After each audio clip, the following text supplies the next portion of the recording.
I like Werner Herzog, but Werner Herzog's Queen of the Desert it's not just a bad Herzog film, it's a bad film in general, which makes it so terrible for me to admit the fact that he's made this drama that means nothing. Nicole Kidman plays Gertrude Bell as this woman who doesn't seem to really have much going on in her life, even though she's based on a pretty interesting figure. I mean, she wandered around the desert and she met with a lot of interesting people, but the way that her life is portrayed in this film seems mostly just be getting involved in romances that are really boring and bland and have nothing to say. And then when she's not doing that, she's talking politics. And when she's not talking politics, she's just wandering through the desert and writing in her diary with all these passages on life and what she thinks of herself, and it's just the most boring thing ever. I swear, Herzog must have made this film just as an excuse so that he could film on location in all these gorgeous locations. And he must, because there are certain shots where it just looks like he's more infatuated with the environment of this desert paradise than he is at anything that's going on with these characters. James Franco is in a thankless role as a love interest that goes nowhere, and Robert Pattinson is cast as T.E. Lawrence. Yeah, talk about a miscasting there. Remember Lawrence of Arabia? Well, Pattinson's certainly no Laurence Olivier. In fact, the film will constantly remind you of Lawrence of Arabia for this soundtrack, which I swear it sounds like the dollar store version of the Lawrence of Arabia soundtrack, and it keeps hitting you over the head over and over and over, trying to make you remember Lawrence of Arabia, but all it made me think of was I could rather be watching Lawrence of Arabia than this kind of nihilistic, boring trash. It's just so bad. I really hope that Herzog can recover and make like a great documentary or narrative after this, because this film is just dull as all hell. Rings, the revival of the Rings series, in which Samara would come out of the television after you watch her tape after 7 days and kill you. And it's pretty much the same rules apply here, except these rules are kind of a little bit more all over the place, and it doesn't really make sense in this context. So apparently, Samara's tape is discovered by this college professor who digitizes it and figures out, well, you can basically play hot potato with this curse. In other words, you watch the video and then after 7 days, you make someone else watch the video and then you can move it on and on and on. So he makes this really ridiculous experiment, which I swear that I cannot believe this scene. There's a scene where he has this sort of like study lounge where everyone who takes place in it gets to hang out in this club setting and have beers, and there's little like clocks displaying like how much time they have left, and there's all these video screens. It's just like, what the hell is this movie? And it's just, it is such a boring movie too, because there's a love interest and they're trying to deal with the fact that, you know, oh, we have to get rid of this curse, but how can we get rid of it? Because this whole time they've been playing hot potato with the curse by copying the file and sending it to someone else and having them watch it. But oh no, this file's corrupted with error 777. Like wait a minute. But then it's convoluted by the fact that you can take this digital file and then you can edit it, apparently, with other movie files, so that technically wouldn't that count towards curse? I don't know. It's a messy story that's all made up just so that we can have like this one woman who's infected with the curse to try to track down Samara's body and try to uncover her and try to stop this curse from happening. And it's just so ridiculous. It doesn't even take full advantage of the fact that, you know, now there's streaming video and everything, so what if it went viral? And yes, that does happen. You know what? Screw it. I'm going to spoil the ending of the movie. The ending of the film finds the video going viral, and then it's sent to everyone in your mailbox like, oh no, Samara's going to infect the world. And like, wouldn't that be a more interesting film? Wouldn't that be an interesting film where Samara's curse has been spread across the land and everyone's basically banned the internet and tried to avoid Samara, and then someone uncovers that? But no. It's just, you know, they find the tape and the same curse is going on again, and really stupid, horrible acting here with characters who can't deliver even the most basic dialogue. Like the lead female, she cannot deliver the most basic dialogue. There's really stupid lines like, look, a bird, or oh, did you see that? And it's like, it's the worst delivery ever. Oh my goodness. It is just such a dopey horror film. And there have been a lot of dopey horror films, but wow, this one just goes off the rails. And not off the rails like a fun way where it's like so bad it's funny. It's just kind of like so bad in the fact that it's not taking full advantage of this kind of ghost story, and at the same time doing too much with the ghost story where we're questioning things we really shouldn't. I mean, it's just, and you know, there's so many great little small horror films out there that can do really well, and the fact that we have these independent horror films that are are embracing new story ideas and different versions of terror and different ways to scare us. Rings is just, it shouldn't exist in this era. The Space Between Us, a very, very, very dopey teen drama about a boy who's lived on Mars his entire life, and then he comes home to Earth to find his true love and run away, and then the film really doesn't know what it's trying to do at certain points. Well, it might, but it goes about it in the most ridiculous way possible. Asa Butterfield plays the lead of Gardner, a boy who was... Well, here's the thing. This kid is probably the most amazing thing that has ever happened at NASA. He's conceived before this flight goes out to NASA, and this woman, while en route to Mars in space, is pregnant with this child. This is probably the most amazing thing that's never been tested before and trying to figure out. So once he gets to Mars, he's born on Mars, and then his mother dies, and then they're trying to figure out, you know, what has this done to him? What has space flight done to his bone structure and his blood and all this? Like, how is he won't be able to function on Earth. He can only function on Mars, but he wants to go to Earth so badly. I mean, he has, like, internet access to everything. I mean, he has access to the internet on Earth, so he can have a chat with Tulsa, this woman he's fallen in love with, played by Britt Robertson. And he's trying to figure out, like, you know, I want to go to Earth, and finally convinces them, yes, let me go to Earth. And all he has to go on for training for Earth is basically like what he's known about with Tulsa, but also a movie called Wings of Desire, which is a very great movie, which, big mistake in a bad movie. Never show a better movie in your terrible movie. And he also has this training tape from the 50s about courtship. And I understand that they put these in here so that, you know, they can be essential to, you know, how he reacts on Earth. But it seems like he studied nothing else. Because when he gets to Earth, I mean, on Mars, he's a very smart kid. You know, he knows how to use the technology. He knows how to manipulate it, how to get around people. He's very smart about irrigation on Mars. But then he gets to Earth, and he turns stupid. I mean, ridiculously stupid. To the point where he, like... You know, did getting to Earth, like, affect his brain, too? Because, like, he can't...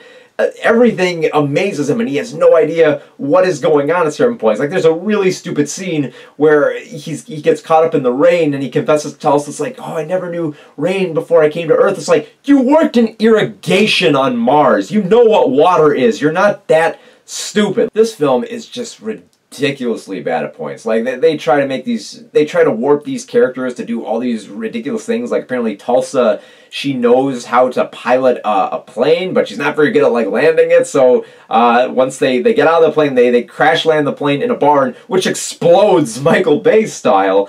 There's another really dopey scene where it's revealed that Tulsa's really good at playing the piano. Which takes place in a Costco. The only capable actor in this is Gary Oldman as a scientist who's infatuated with Gardner. I mean, who wouldn't be? But he spends most of the film just running around saying like, oh, let me help you. You know, that typical scientist role. He feels really wasted in this film. And this film, it feels so dopey, and it feels like it doesn't know where it wants to go or what it wants to talk about. Like, especially a lot of this, like, I mean, I expected the science here to be garbage, but it goes on this super ridiculous to conceive this happy ending, which feels, I mean, that's just the lowest point in this film, where it tries to weave this inconceivably dumb happy ending out of this, so that this couple can be together. I mean, this film, it just, the whole fish out of water angle just pissed me off so many times. Like, the fact that, like, oh, the horse, it's like, this kid has had internet on Mars this entire time, and yet he's amazed by small things like a horse. Not even just like, kind of like, oh, this is a horse in real life. No, he's like, oh, a horse, like he's never seen it before. You had the internet on Mars. You worked in irrigation. You know about technology. How can you be this stupid when you get onto Earth? And it's just, oh, the happy ending, and then the terrible acting, just the romance here that feels so forced with so many awkward scenes. Like, Britt Robertson is trying to sound like this street smart savvy girl, and just oh my god, she has the worst dialogue ever. So yeah, The Space Between Us, it's a dopey, soapy teen romance layered on top with kind of like a science fiction glaze. You kind of feel like they're trying to rip off like The Martian and trying to put in like the science angle so that people would think that this film is intelligent and knows what it's talking about. No, do not be fooled by this film. It is super dumb. The film takes place on the last day of high school where the angry teacher of Ice Cube believes the only way that he can whip this school back into shape so that the students will respect teachers and that the teachers will get more money is to fight the wimpy teacher of Charlie Day. Yeah, that's apparently his plan, and believe it or not, it works. Of course it would work in this topsy-turvy world where we can have, you know, these ridiculous jokes where students can carve penises on the football field, and where a female teacher can make jokes about trying to have sex with all the underage students, and it's a riot just because, you know, I'm taking advantage of students, and that Charlie Day can buy drugs off of students, and that he threatens students, and he has to punch them, and he basically, well, the whole premise is that Charlie Day is this wimp, and he has to kind of like find his backbone and prove himself, and the only way for him to do this is to apparently threaten students and to fight Ice Cube. I mean, this high school is messed up enough where it has these seniors trying to pull pranks where they can cut a penis into the football field, and where the female teacher is sleeping around with all the students, and it's like, oh, it's really funny, huh? Because females taking advantage of young boys, yeah, that's a riot. There's drugs going about. Every teacher, every student feels like their whole purpose in life is to mock Charlie Day. No, wait, not mock him. I mean, like, beat him to a pulp. Just knock him down as far as he can go. There's even a female teacher in here who literally, because she thinks that Charlie Day is a pedophile at one point, wants to stab him.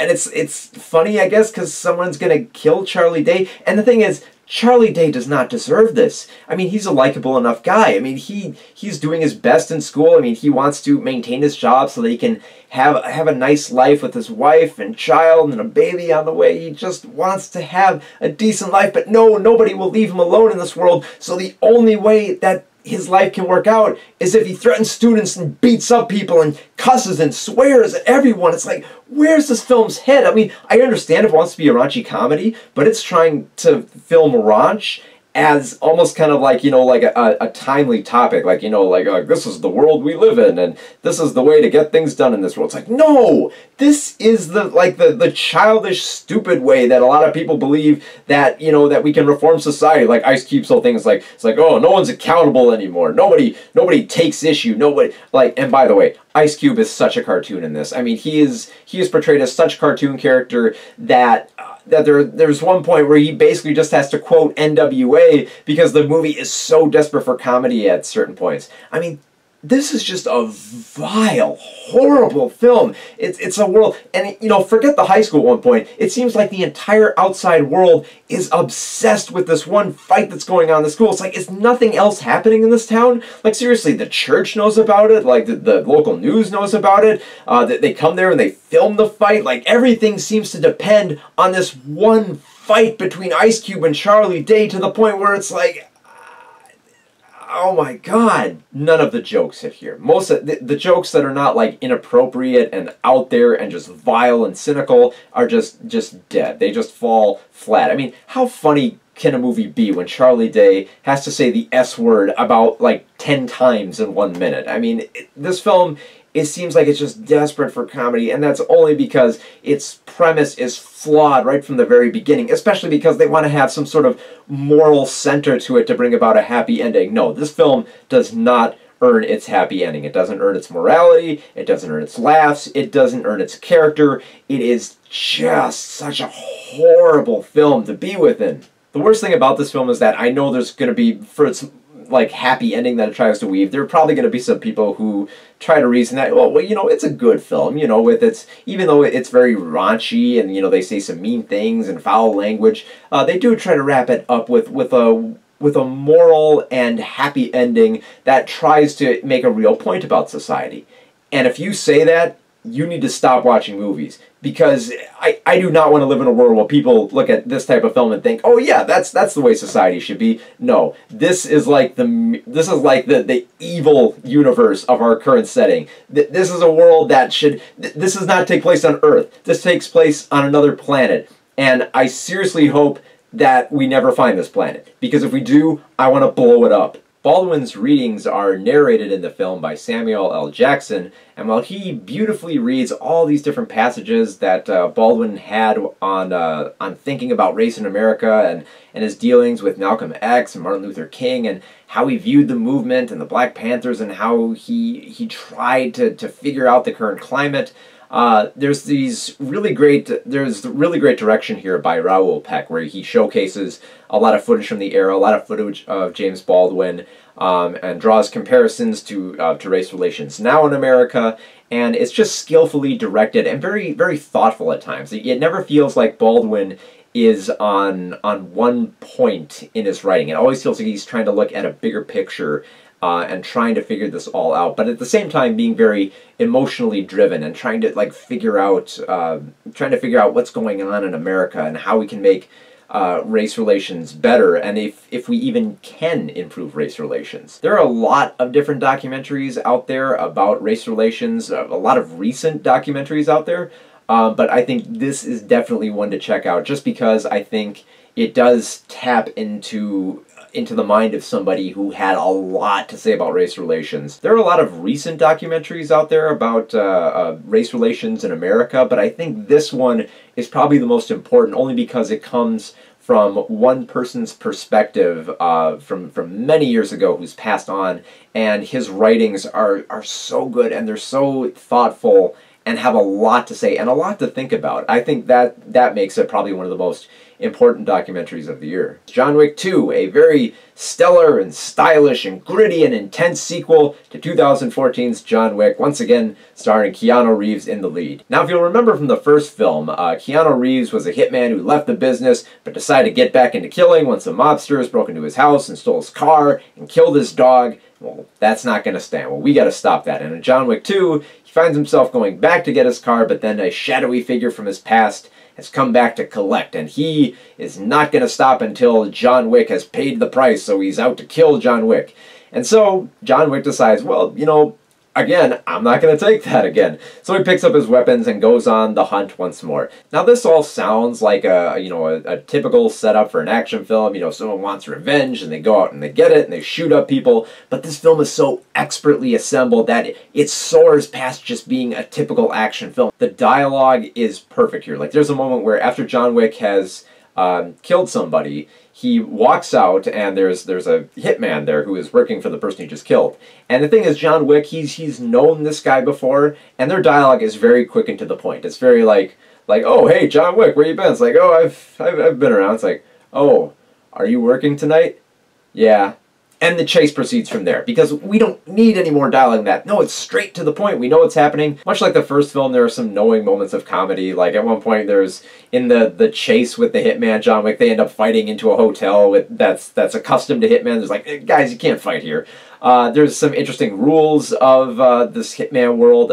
It gets really ridiculous at one point where every single assassin is out to get John Wick, and it feels like New York is made up entirely of nothing but assassins that are just coming out of the woodwork trying to kill John Wick, as if they just got the word beamed into their head, like, oh, John Wick is here, oh, that's John Wick, let's go get him, and just tons and tons and tons of assassins. And that's the thing. I like the film in the fact that, yeah, it is trying to double up on the first film by having more assassins, more kills, more stylish action sequences, more gunfights, more of everything. But at the same time, the movie is not repeating itself. It does find interesting new angles here. There's a great sequence where John Wick leads a bunch of people trying to kill him into this hall of mirrors at an art exhibit. And there's some great plays of perspective here where we're not quite sure, who's coming around the corner, who's going to be there. I mean, a hall of mirrors, you could typically, get a few interesting perspective shots here, but the director here goes all the way. He tries to find as many cool shots as he can, as many, distorting of our perspective and where a character is at a certain point in the maze, and you're just trying to figure it out, and it's so much fun to follow. There's some great supporting roles in this movie too, including Ian McShane, who's playing sort of this leader of the criminal underworld, and Lawrence Fishburne, who plays the leader of these sort of like homeless gangsters, and Common playing a hitman. Oh, there's just so many great roles in this film, and there's so much for them to do, and there's these great action scenes. It is, if you think that action movies have gotten dull and, it's the same thing of shoot 'em ups and there's not much really going on here, nothing to impress you, John Wick impressed the hell out of me. There are so many cool sequences in this film that I just had a blast. It's just a damn good film, and a damn good job of Keanu Reeves playing an action lead, which feels like Keanu Reeves, like he's kind of been limited in the past few years as to what he can do in a film, but man, in John Wick, I think he is perfect. I think he has finally found the perfect fit of a role for him. It always feels like a lot of his roles are just kind of, you know, him trying to be a figure that he's not quite there. John Wick, this role fits him like a glove, and I cannot wait to see him again in Chapter 3. Get Out. A sometimes funny, sometimes shocking, sometimes very horrific and very weird film about a black guy, Chris, who comes home to his white girlfriend's family and tries to get along with them and feels very out of place there. Well, it turns out he's more out of place than he thinks. He thinks that, you know, there might be something sinister going on here because they have black servants going around, and the black servants seem a little bit off. It's like, I'm not quite sure, but I think there is something strange going on here. And there's something very strange going on here. And I don't really want to give away the twist, but it is such a good twist that it's going to spawn conversations, and interesting conversations. Like it's very much, without giving too much away, it feels like a Twilight Zone episode where, you know, you go into a familiar situation, you get to know the characters, and then it kind of like throws you for a loop with what's going on. But at the same time, you know, if you follow everything in sequential order, it kind of makes sense that it gets to this point where the character of Chris realizes that, you know, that there is something off here, and that, oh, I should have figured it out before, even though it seems so science fiction-y and kind of like out there that this family is actually capable of such evil. And at the same time, like, it has a lot to say about race and identity. Like, I think that's a really key point of this film, is that it is worth going back to. Like, if you've seen it once, I check it out again. Because there's a lot of different things you can see, not just in, you know, how they build up to the big twist, but something that says a lot about the characters who go through the twist. Like, I mean, the characters who are, you know, conspiring, yeah, they're evil, but they have an evil that's kind of like understood. It's not just kind of like oh, you know, they're regular evil white people. It's like, no, there is a very big societal thing going on here. The film is creepy at times, it's amusing at times, especially since Chris has a friend back home who's kind of like looking up on the internet trying to find clues, and he's comes to this theory that, you know, oh, they have a sex slave operation going there. It's like very ridiculous stuff, and very, very, very timely topic too. I mean, I think it's going to be a film kind of like They Live, which has an eye for what's going on in the era, but still weaves a very, very crazy, very weird, very intense story out of this. So yeah, it's a damn good movie, and I can't wait to see what Jordan Peele will do next as a director. Logan, a film which made me care about a superhero character who we've seen on the screen for years that I didn't really care for because, well, let's face it, you know, Wolverine, because he can regenerate and everything, you know, he can't really get hurt that much and he can't really die. So, you know, how much can we really feel for this character? But in Logan, they finally make me care about Hugh Jackman's character of Wolverine and try to feel something for him. Mainly because, yeah, right out of the gate, they establish that he's dying. You know, he's infected with something, that, you know, his blades aren't coming out as much as they used to. He's getting old in age. He's infected with something, like, you know, he doesn't have much time left. And it's mostly about him trying to get this little girl of Laura, who shares the same DNA as him, because they found out there's been science experiments or whatever, and trying to get her up to, you know, a safe zone up in like North Dakota. There's a lot of the expected elements in the superhero film. I mean, there's like an evil scientist who, you know, is experimenting with the mutant gene and trying to stop mutants. And then there's like a mutant clone at one point that comes in the picture to deceive people, and to someone for Logan to beat up as kind of like an equal of sorts. That's all that stuff's expected. What's not as expected was the tone of this, which is a Western. Like, in case it wasn't made clear from the beginning that it's a Western, it's kind of shoved down your throat later in the film, where they start quoting Shane and actually show clips from the movie Shane at one point. So, you know, yeah, in case you haven't figured it out now, it's a Western. But I mostly like the characters, mainly the dynamic between Hugh Jackman and Patrick Stewart playing Wolverine and Professor X. Now, these are characters that these two actors have been playing for years. They've been playing them for so long, and this is the first time where it actually feels like there is an interesting clash between them and actually some more character between them. Mainly because like it gets to a point where Patrick Stewart's character of Professor X, he's getting old in age. He can't control his his mental powers. So he could like make the whole world just kind of like stop at certain points and just like make everything shake, and he has these seizures and everything, and he's gotten bitter with it, like he's cussing at Logan. It's like, I don't need you to tell me what to do. And Logan is just kind of like, oh god, okay, we gotta go through with this. And Logan himself, he's become a little bit more of a curmudgeon over the years, obviously.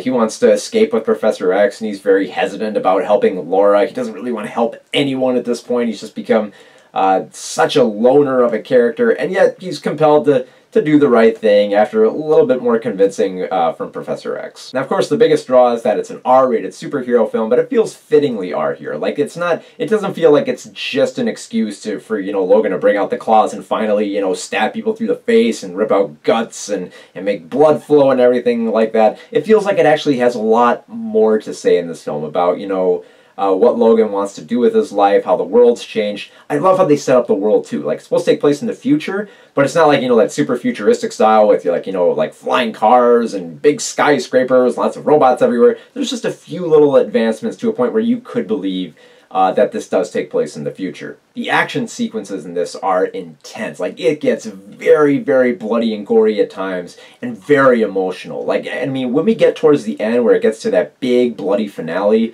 I got a little misty-eyed, and that to me was just astonishing, because I actually started feeling something for this character who could just regenerate, and then, whatever, he'll live another day, but, it becomes very real that he might not live another day, and it feels like there's a little bit left in his life that he has to complete. It is such an unconventional superhero film, and I know there's been a lot of superhero films that have been trying to do that, where they try to make them not so much about the superheroes themselves, but within a certain genre or tone. But for going with such a Western tone, I feel like this film has a lot more to say about Wolverine. It made me care about the characters. It made me interested in the plot. Like, there is no like big doomsday device they have to stop, or some like mutant gene they have to find to save mutant kind. No, it's mostly just a simple road trip story of just trying to get this mutant to a safe place, and trying to believe that maybe there is a safe place for mutants. I know that there are a lot of comic book movies out there. There's so many comic book movies that we're just overburdened with them. But I'm telling you, this is the comic book movie worth seeking out. Like, if you are seeking out a film that's kind of like on the levels like a Dark Knight, where it's like, it's a comic book movie, but I'm not really into comic books that much. I'm really just looking for something more with like character and great action sequences and that feels intense. Logan is that film. It is a bad-ass movie, and I absolutely loved it.